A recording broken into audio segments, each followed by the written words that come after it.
Radio Anguin. Bonjour à nos fidèles auditeurs. Nous avons le plaisir de vous présenter notre émission Bonjour voisin. Janine Menet au micro. Notre invitée de ce jour est Madame Monique Le Dantec, une charmante dame très souriante, qui a très bonne mine, qui... Le sourire perpétuel, hein? Ça ne nous a pas quitté depuis tout à l'heure. Non, je souris. Oui, je souris facilement. De très jolis blonds, cheveux blonds, très pâles, ce qui ne manque rien, les yeux expressifs. Enfin, c'est une dame tout à fait charmante, qui a l'air en excellente santé, et qui s'appelle Monique Le Dantec. Alors, cette dame, en arrivant, elle m'a dit, je vais vous faire tout de suite une confidence.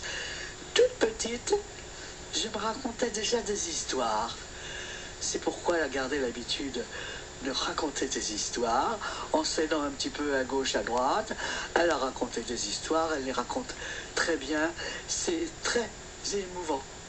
Toute petite, je me racontais des histoires signées Monique Le Dantec. Alors écoutez bien, auditeurs de Radio Anguin, si vous aimez la lecture, restez bien avec nous.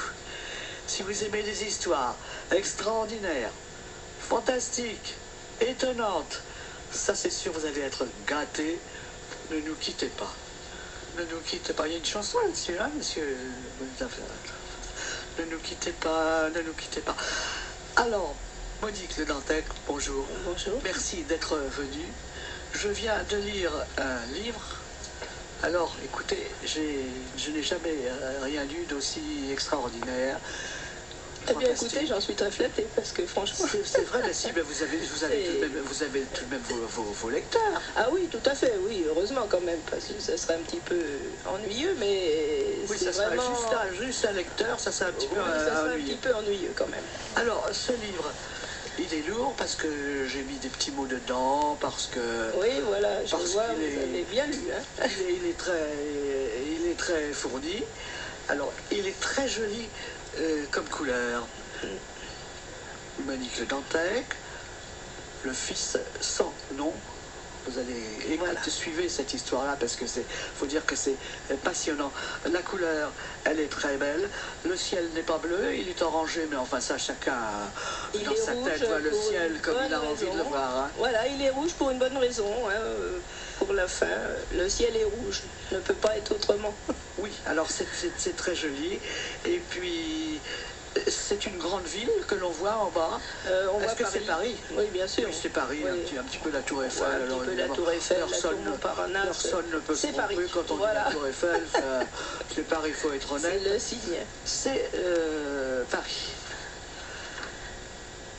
Alors ne nous quittez pas, hein, ne nous quittez pas. Je vous lis ce qu'il y a au dos de ce livre. Alors ce livre, il est... très pratique, il est lourd parce qu'il y a tellement de choses là-dessus, et puis tellement d'idées, ça doit être les idées. Oui, voilà, ce sont les idées qui pèsent. Sûrement, oui. Alors, il y a une très jolie photo, c'est bien la Madame Le Dantec que j'ai en face de moi, avec ses beaux cheveux blonds et son sourire, voilà, sourire à perpétuité. Oh, à perpétuité, non, je me fâche de temps en temps quand même, mais pas... Oui, bon, oui, parce que vous êtes marié, alors vous avez peut-être des occasions de vous fâcher de temps en temps. Voilà, il n'y a pas que ça. je dis ça parce que le mari étant là, oui, voilà, j'attendais une réponse, mais bon, c'est le monsieur qui ne dira rien. Alors voilà ce que je lis au dos de ce très beau livre. Avec le fils sans nom, Monique Le Dantec nous entraîne dans la spirale du temps. L'intrigue, et se déroulant dans un futur proche, s'appuie sur le thème éternel de la quête de l'immortalité. Ça, vous allez entendre beaucoup de vie et de mort. David, alors voilà le texte exactement. David. De toute façon, c'est un joli nom, puisqu'on le donne toujours. Absolument. Vous l'avez trouvé dans la Bible. Absolument. Et puis nous appelons nos petits-enfants David. Voilà. David, roi mondial de l'informatique. Absolument. Batzabé qu'il aime et dont il fait assassiner l'époux. Ça, c'est pas très élégant. Ça, c'est pas très sympa, mais bon. Écoutez, c'était dans votre tête à ce moment-là. Voilà, c'était dans ma tête et c'est surtout dans la Bible, donc... L'époux il fait assassiner l'époux de sa maîtresse, Uri.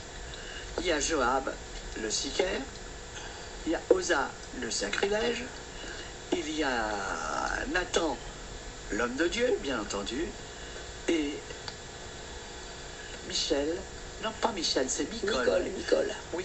Micol. Et vous connaissez bien la Bible parce que c'est un nom que vous avez trouvé dans la Bible. Oui, absolument. Et moi, je fais ça de connaissance, alors vous voyez, je ne suis pas en avance. Micol est un personnage de la Bible. Enfin, elle est l'épouse de David, la première épouse de David. L'épouse de David. La première épouse. M-I-C-H-O-L, prononcé Micol. Fille de Saül et de... L'épouse délaissée. Voilà, épouse délaissée de David et fille de Saül et sœur de Jonathan, pour ceux qui connaissent un Alors, petit peu. il y a Samuel, l'observateur impuissant, et puis il y a le Fils, sans nom, c'est l'enfant sacrifié, qui tourne une ronde infernale dont le cœur est le logiciel éternité, qui défie toutes les lois divines. Absolument, voilà. Cette façon de... C'est là que ça va changer. Des tombes sont profanées au nom de la science, des âmes errent en peine à la recherche de leur identité, le spectre gère toutes les communications, les déchets nucléaires encombrent l'espace. C'est le monde dans lequel évoluent nos héros. Voilà, vous êtes bien dans l'air du temps. Là. Voilà, c'est situé entre 50 et 100 ans, on va dire, dans le futur. C'est une histoire qui se passe dans un futur proche. Oui, alors je continue. Mais on ne défie pas Dieu impunément. Dans un suspense inexorable, celui-ci, par la voix du Fils sans nom, donne un ordre à David, dont la désobéissance risque de déclencher la fin de l'humanité. Voilà. Ouais. Absolument. Là, il a vous vraiment écrivez ça en pleurant ou en riant, non? Ni l'un ni l'autre.